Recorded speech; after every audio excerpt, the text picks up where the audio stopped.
নমস্কাৰ এনি ভাৰত 24 সমূহ দৰ্শকক স্বাগতম জনাই পুৱাৰ খবৰৰ সৈতে ষ্টুডিঅত মই সিমাশ্ৰী এতিয়া আহিছো বাতৰি মাজলৈ আজি গুৱাহাটীত বিৰোধী মঞ্চৰ বৈঠক হোটেল লিলিত বিয়লি 2 বজাত অনুষ্ঠিত হ'ব এই আলোচনা 12 ৰাজনৈতিক দলৰে অনুষ্ঠিত হ'ব আলোচনা বৈঠকৰ অন্তত স্পষ্ট হ'ব কোনটো দলে ক'ত প্ৰতিদ্বন্দ্বিতা কৰিব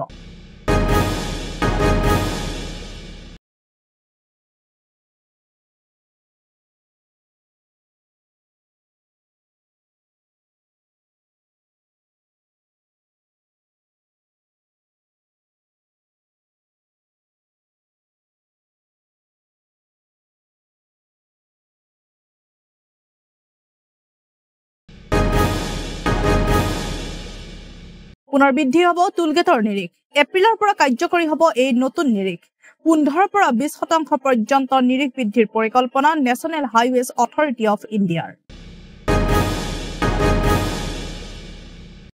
আমেৰিকাৰ পুনৰ নিৰ্বিচাৰ গুলীচালনাৰ ঘটনা বুধবাৰে নিশা আমেৰিকাৰ মেইনৰ লেভিষ্টেইনত সংঘটিত হয় এই ঘটনাটো নিহত কমেও 22 গৰাকীকৈ লোক আহত অৰ্ধ শতাধিক লোক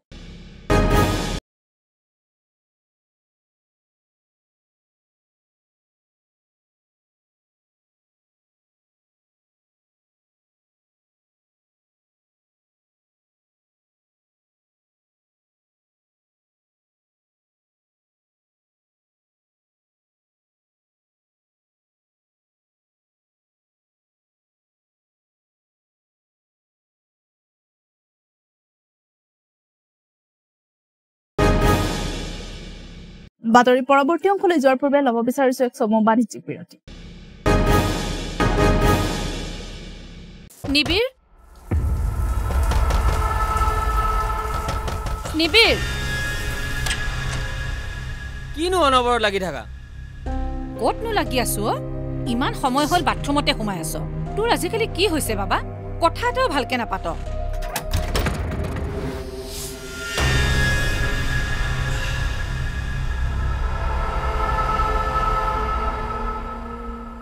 নিচাসক্ত ব্যক্তিক নিচামুক্ত কৰাৰ বাবে যোগাযোগ কৰক ৰাষ্ট্ৰীয় টোল ফ্ৰী নম্বৰ 1800110031 জিলা প্ৰশাসন আৰু জিলা সমাজ কল্যাণ বিভাগ কামৰূপ মহানগৰ অসম চৰকাৰৰ দ্বাৰা জনহিতাৰ্থে প্ৰচাৰিত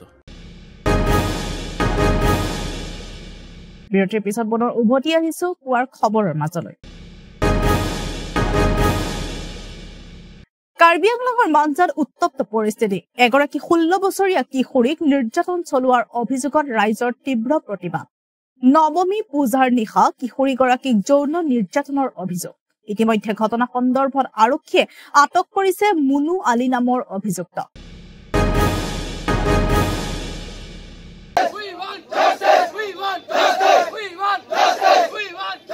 কাৰ্বি আংলঙৰ মাঞ্জাত উত্তপ্ত পৰিস্থিতি এগৰাকী 16 বছৰীয়া কিশোৰীক নিৰ্যাতন চলোৱাৰ অভিযোগত ৰাইজৰ তীব্ৰ প্ৰতিবাদ নৱমী পূজাৰ নিশা কিশোৰীগৰাকীক যৌন নিৰ্যাতনৰ অভিযোগ ইতিমধ্যে ঘটনা সন্দৰ্ভত আৰক্ষীয়ে আটক কৰিছে মুনু আলী নামৰ এজন যুৱকক 35/23 নম্বৰত ভাৰতীয় দণ্ডবিধি আইনৰ 363/376 ধাৰাত গোচৰ ৰুজু কৰিছে আৰক্ষীয়ে ভুক্তভোগী কিশোৰীগৰাকী ডিফু চিকিৎসা মহাবিদ্যালয়ত চিকিৎসাধীন হৈ আছে আমাৰ ছোৱালীটো পূজা হ'ব ঘূৰি আহিলে সেইখিনি মণ্ডপত চালে পূজাটো ছোৱালীটো ক'লে মই এইখিনি অকণমান চাম আৰু মাকে ক'লে ঠিক আছে তই চাই থাক মই এইখন মণ্ডপত আহিম কৈ পেলাই এইখন মণ্ডপত চাব আহিলে পাহাৰত ছোৱালীজনী তাৰ লগৰীয়াকেইটাৰ লগত আছিলে অকণমান পাছত লগৰীয়া বোলে কৈছে যে বাইকত উঠাই গুচি গ'ল কেইটা বজাত 10:30 মান বজাত ৰাতি তাৰপিছতে মাকে বিচাৰিলে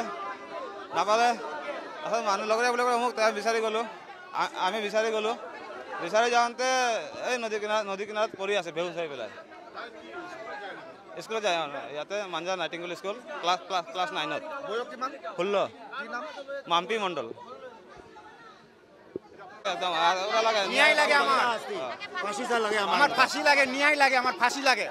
থানা আণ্ডাৰত এটা ডিজে প্ৰগ্ৰাম আছিলে এনেকুৱা এটা ল'ৰা আৰু ছোৱালী এনেকুৱা এটা সংযত অৱস্থাত পালে বুলি মানে কমপ্লেইন দিলে গাৰ্জেনটো ল'ৰাটোৰ নামটো মুনু আলী আমি যাক অভিযুক্ত কৰিছিলে তাক আমি অলৰেডি এৰেষ্ট কৰি আমি থানাৰ হেফাজতত ৰাখিছোঁ আৰু ছোৱালী আমি মেডিকেললৈ পঠাইছোঁ অলৰেডি ছোৱালী মেডিকেল ডিফু মেডিকেলত আছে।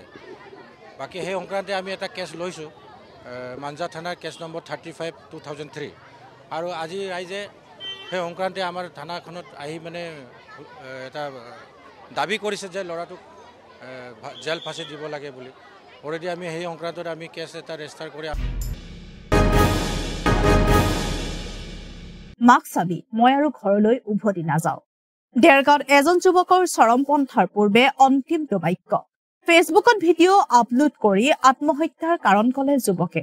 এই ঘটনা দেৰগাঁৱৰ কুমাৰ গাঁৱৰ দলৌমুখত। বিজয়া দশমীৰ দিনা জীৱনৰ চৰম সিদ্ধান্ত বাছি ল'লে এজন যুৱকে। আৰক্ষীয়ে মাৰপিট কৰাৰ বাবে এই সিদ্ধান্ত লোৱাৰ কথা উল্লেখ কৰিছে যুৱকজনে।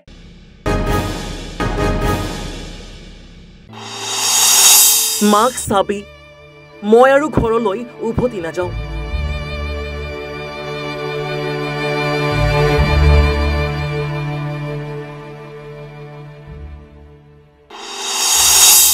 দেৰগাঁৱত এজন যুৱকৰ চৰমপন্থাৰ পূৰ্বে অন্তিমটো বাক্য।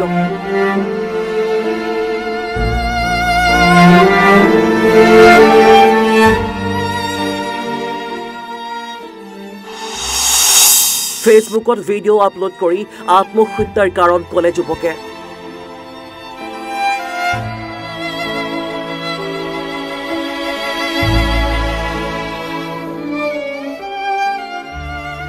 এই ঘটনা দেৰগাঁৱৰ কুমাৰ গাঁৱৰ দলৌমুখত। বিজয়া দশমীৰ দিনাই জীৱনৰ চৰম সিদ্ধান্ত বাছি ল'লে এজন যুৱকে।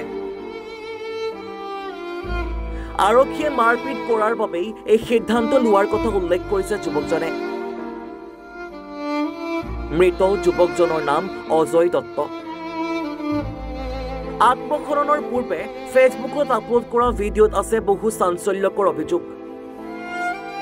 বিনা দুখত আৰক্ষী আৰু আৰক্ষীৰ বাহনৰ চালকে প্ৰহাৰ কৰাৰ বাবেই চৰম পথ বাছি লোৱাৰ স্বীকাৰোক্তি যুৱকজনৰ। আমাৰ হাতত আহি পৰিছে ঘটনা সন্দৰ্ভত কিছু তথ্য।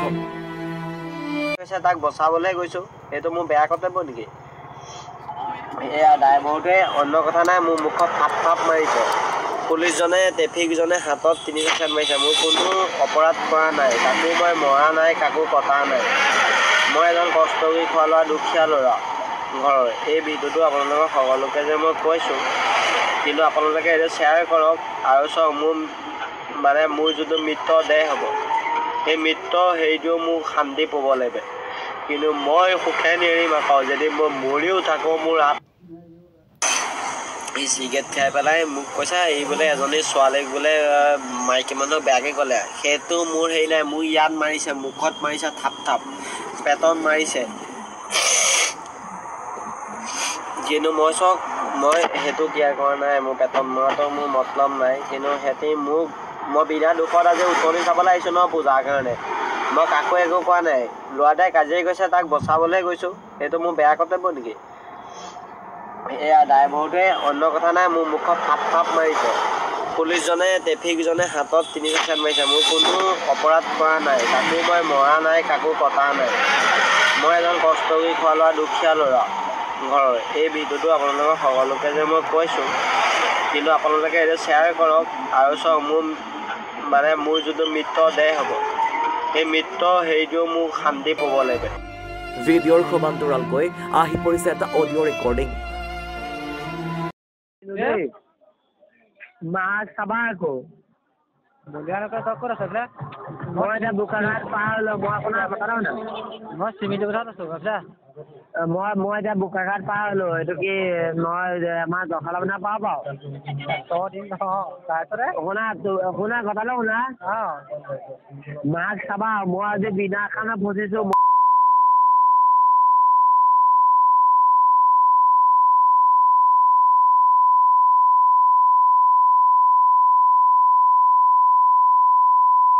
মই একো এটা কাজিয়া কৰা নাই, পেছাৰ কাৰণে পূজা চাবলৈ গৈছোঁ। তোমালোকে এইটো কি কাৰণে মই ভিডিঅ' দিছোঁ, কিন্তু মাক চাবা, মই নাথাকোঁ। মই এই দেৰগাঁৱত ক'লা মোক বিচাৰি নাপায়, মই নিজে মৰি যাম ক'ৰবাত গাড়ী এঘৰত কৰি। মই নাযাওঁ, হৈ গ'ল মোৰ বছ। ফোনটো কাটি দিয়া, মই মোবাইল এটা দলিয়াই দিম, কিন্তু মাক চাবা, তোমাৰ নিজৰ বুলি কৈছোঁ। বাৰু হ'ব, তই আছিলাচোন। মই নাযাওঁ, হ'ব দিয়া, বাই। মই খুৰাক কি হৈছে কথাটো? মই মানে আমাৰ ঘৰলৈ খবৰ দিয়ে যে পঢ়া-শুনাৰ মানুহে মোক বন্ধ কৰি ৰাখিছে, তহঁতে কিবা এটা উপায় কৰ। তেতিয়া মই মোৰ ভতিজা ডাঙৰটো সি তেজপুৰত থাকে, মই তালৈ ফোন কৰোঁ যে তোৰ পঢ়া-শুনাৰ কোনোবা যোগাযোগ আছে নেকি? তেতিয়া ক'লে মই তোৰ কথা পাতি আছোঁ। প্ৰায় এঘণ্টামানৰ পাছত সি মোক কয় যে তোৰ ভাইটিক এৰি দিলে, তই চিন্তা কৰিব নালাগে, সি ঘৰলৈ যাব। কিন্তু ঘৰ তেতিয়া আহি নাপালেহি আৰু। ক'ত হৈছে ঘটনাটো? সি কোৱা মতে এতিয়া আপোনাৰ গোসাঁনী য'ত মানুহ যিটো কৰিছে ক'ত হৈছে? মোৰ গাঁৱৰ পৰা কোন জেগা এটুকুৰা যিটুকুৰা ৰাতি ৰাতি আমি চাবলৈ গৈছিলোঁ, ঘূৰি নাহিলে। আমি এটা আঘাত পালে বুলিয়ে আমি পঢ়া-শুনাৰ ওপৰতে আমি দুখ বুলি ভাবিছোঁ। আমি এতিয়া পঢ়া-শুনাৰ কাৰণে দুখ বুলি ভাবিছোঁ, আৰু পঢ়া-শুনা আমাক চঞ্জাই দিব লাগিছিল গাৰ্জেন মাতি। কোকৰাঝাৰৰ এখন আজব বিদ্যালয়। এই বিদ্যালয়খনৰ বিৰুদ্ধে বিগত 5 মাহ ধৰি পাঠদানৰ লগতে মধ্যাহ্ন ভোজন বন্ধ হৈ থকাৰ অভিযোগ উত্থাপিত হৈছে। উল্লেখ্য যে সময়মতে ছাত্ৰ-ছাত্ৰীসকলে বিদ্যালয়ত উপস্থিত হয় যদিও শিক্ষক উপস্থিত নোহোৱাত পুনৰ ঘৰমুৱা হ'ব লগা হয় ছাত্ৰ-ছাত্ৰীসকল। শুনিলে আপোনাৰো চকু কপালত উঠিব। এইখন হৈছে কোকৰাঝাৰ জিলাৰ পৰ্বতজোৰা বিদ্যালয় উপ পৰিদৰ্শক কাৰ্যালয়ৰ অধীনস্থ 2459 নং ইছলামপুৰ LP স্কুল।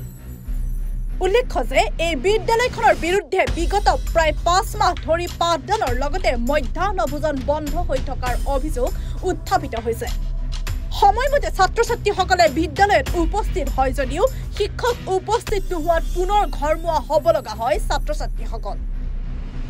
এতিয়া প্ৰশ্ন হয়, বিটিআৰ প্ৰধান প্ৰমোদ বড়ো নিজে শিক্ষা বিভাগৰ দায়িত্বত থকাৰ পিছতো কেনেকৈ এনে নাভূত নাশ্ৰুত ঘটনা সংঘটিত হ'ব পাৰে, সেয়া হৈ পৰিছে এক গুৰুত্বপূৰ্ণ বিষয়।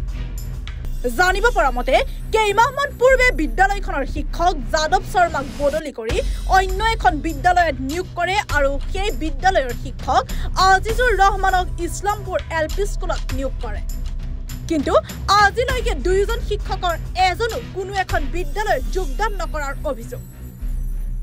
এতিয়া এনে নিজৰ মইমতালিত চলা এনে একাংশ শিক্ষকৰ বিৰুদ্ধে বিভাগীয় কৰ্তৃপক্ষই কেনে পদক্ষেপ গ্ৰহণ কৰে সেয়া হ'ব সময়ত লক্ষণীয়।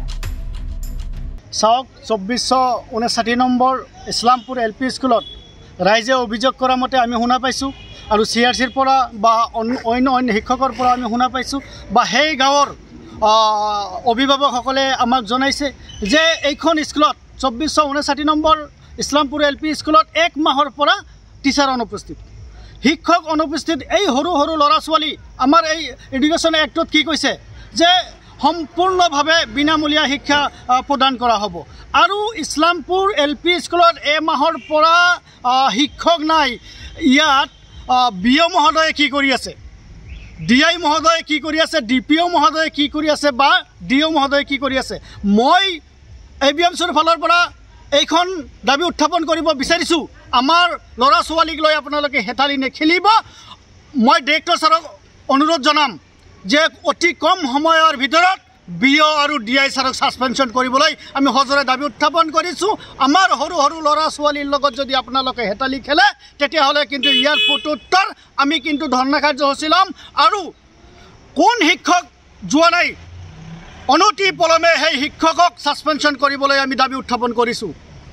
ছাৰ, আমি ইতিমধ্যে আৰু এটা কথা অৱগত হৈছোঁ, সেই 2459 নং ইছলামপুৰ LP স্কুলত এজন শিক্ষক নিযুক্তি দিছে, কিন্তু শিক্ষকজনে ছাত্ৰ ছাত্ৰীসকলক আন্ধাৰত ৰাখি তেওঁ কিবা ওপৰ মহলত কিবা পইচা দি তেওঁ মানে AC ৰুমত মানে টোপনি মাৰি আছে। যে যিজন শিক্ষক তাতে নিয়োজিত হৈ আছে সেই শিক্ষক ক'ত গৈছে, ক'ত ট্ৰান্সফাৰ লৈ গৈছে সেইখিনি আমাৰ ক'ব লগা নাই, কিন্তু সেইখন স্কুলত শিক্ষক থাকিব লাগিব, আৰু কাৰ গাফিলাতিত, কাৰ চক্ৰান্তত, কাৰ হেৰিত মানে সেই শিক্ষকে স্কুল যোৱা নাই, কাৰ আশীৰ্বাদ আছে সেইখিনি আমি দাবী উত্থাপন কৰিছোঁ। যিহেতু BTR চৰকাৰৰ EM EM CEM Pramod Bodo ডাঙৰীয়া যিহেতু শিক্ষা ডিপাৰ্টমেণ্ট তেওঁ চলাই আছে তেওঁ এইবিলাক চকু নিদিয়ে তেওঁ এইবিলাকৰ পৰা মানে হাত সাৰি থাকিব বিচাৰিছে নেকি তেওঁ AC ৰুমত বহিকিনি আমাৰ ল'ৰা ছোৱালী তেওঁ যে ইমান দম্বালি মাৰি থাকে যে শিক্ষা ডিপাৰ্টমেণ্টৰ কাৰণে আমি এইটো কৰি আছোঁ অমুক স্কুলত এইটো কৰি আছোঁ ৰাজ্যত অব্যাহত গৰু চোৰৰ ৰমৰমীয়া বেহা নগাঁৱৰ কঠিয়াতলীৰ অৰ্ধ সাপ্তাহিক বজাৰৰ পৰা আটক এটা গৰু চোৰ ৰাইজে চোৰটোক উত্তম মধ্যম সোধাই সমজাই দিয়ে আৰক্ষী ৰাজ্যত অব্যাহত গৰু চোৰৰ ৰমৰমীয়া বেহা নগাঁৱৰ কঠিয়াতলী অৰ্ধ সাপ্তাহিক বজাৰৰ পৰা এটা গৰু চোৰক আটক ৰাইজে উত্তম মধ্যম সোধাই কঠিয়াতলী আৰক্ষী পহৰা চকীত সমজাই দিয়ে গৰু চোৰটোক প্ৰাপ্ত তথ্য অনুসৰি দেবেন কেউট নামৰ এজন ব্যক্তিৰ ঘৰৰ পৰা চুৰি হয় গৰুটো চুৰি হোৱা গৰুটো হুজাইৰ আদৰ্শ বজাৰৰ পৰা উদ্ধাৰ কৰে যদিও বজাৰৰ মহলদাৰে চুৰি গৰু গৃহস্থক সমজাই চোৰটো এৰি দিয়ে আজি কঠিয়াতলী অৰ্ধ সাপ্তাহিক বজাৰত অভিযুক্ত চোৰ সিৰাজ উদ্দিনক ৰাইজে চিনাক্ত কৰি উত্তম মধ্যম সোধাই আৰক্ষীক সমজাই দিয়ে 9 তাৰিখে এই তেনেকৈ দুজনী গৰু ঘৰৰ পৰা লৈ গৈছে গাভীনি গৰু তো আমি খবৰ পাই পেলাই গ'লোঁ হুজাই আদৰ্শ বজাৰ গৈ মহল্লাক প্ৰথমতে লগ কৰি পেলাই কৈছে যে আমাৰ গৰু এনেকৈ হেৰাইছিলে চুৰ ধৰা পৰিছে বুলি শুনিছোঁ আমি আহিছোঁ ইয়ালৈ তো তেওঁলোকে কৈছে নহয় আপোনালোকে গৰুজনীৰ দাম 8,000 টকা গতিকে আপোনালোকে 8,000 টকা জমা দিব লাগিব তেতিয়া মই ক'লোঁ আমাৰ গৰু চুৰ হেৰাইছে আৰু আমি টকা কিয় দিব লাগে তেতিয়া মহল্লাই ক'লে যে চাওক যিজনক ধৰি ৰখা হৈছে গৰু আৰু গৰু চুৰ আমি ৰাখি দিছোঁ গাড়ীসহ ৰাখি দিছোঁ কিন্তু যদি কিবা কাৰণতে এই গৰুজনী আপোনালোকৰ নহয় তেতিয়াহ'লে মানুহজনক অপমান কৰা হ'ল সেইকাৰণে আপোনালোকে 8,000 টকাটো দিব লাগিব শেষত আমি চিন্তা কৰিলোঁ যে যিহেতু আমাৰ গৰু হয় গতিকে বাধ্য কৰি টকা বিজা মহল্লাক জমা দিলোঁ আৰু মহল্লাই তেতিয়া ক'লে যে যদি আপোনালোকৰ গৰু হয় টকা বিজা ঘূৰাই পাব গৰু ঘূৰাই পাব আৰু কিবা এটা আমি সন্মান কৰিম আৰু যিজন চোৰক আমি বহাই ৰাখিছোঁ তেওঁক আমি থানাত সমজাই দিম এই বোলো আপোনাৰ কথা মতে যদি কাম হয় ভাল কথা হ'ব আমি আছোঁ টকাকেইটা দিয়াৰ পিছত তেওঁলোকে ক'লে 1.5টা ডলাৰলৈকে ৰ'ব লাগিব কাৰণ কিয় নহ'লে বজাৰ পৰিৱেশটো নষ্ট হ'ব ঠিক আছে হ'ব আপোনালোকৰ ওপৰত আমি বিশ্বাস ৰাখিছোঁ মুঠতে আমি ন্যায় পাব লাগে সেইমতে আমি ঘূৰা মেলা কৰি কিছু সময় কটালোঁ তো ঠিক 1.5টা বজাৰ পাছত আমি গৈছোঁ তেওঁ কৈছে আমি কৈছোঁ আৰু যে আমাক গৰু দিয়ক চুৰজনৰ ব্যৱস্থা কৰক গৰু আমাক দেখুৱাওক প্ৰথমৰ পৰা কিন্তু আমাক গৰু চাবলৈ দিয়া নাই তেওঁলোকে আৱদ্ধকৈ লুকাই থৈ দিছে তো শেষত ক'লোঁ ঠিক আছে আমাৰ গৰু আনক গৰু আনিলে আমি চালোঁ হয় কোনে 2টামান বজাত এজনী গৰু আৰু লগত এটা পোৱালি চুৰ হৈছিলে তাৰপিছত মই কিছুমান অনুসন্ধান কৰিলোঁ ক'তো খবৰ নাপালোঁ শেষত বুকলুং গাঁৱৰ ল'ৰাজনক খবৰ কৰিলোঁ যে মোৰ গৰুজনী যদি হেৰাইছে তই অকণ খবৰ খাতি কৰিবি বজাৰতো গৈ থাকক গতিকে যদি গৰুজনী পাওঁ মোক জনাবি মই যাম বজাৰলৈ শনিবাৰ দিনাখন বজাৰ হৈছিল হুজাই বজাৰ হওঁতে সেই ল'ৰাজনে মোক খবৰ দিলে যে আপোনাৰ গৰুজনী পাইছোঁ গতিকে আপুনি ইমিডিয়েট আহক মই গাঁৱৰ 2-4জন মানুহ লৈ পেলাই এই বজাৰতে গৈ পেলাই চোৰসহ গৰু মানুহ পাইছোঁ আৰু ইয়াৰ লগে লগে পুৱাৰ খবৰৰ পৰা বিদায় লৈছো পৰৱৰ্তী বা বাতৰিৰ বাবে চাই থাকিব এনি ভাৰত 24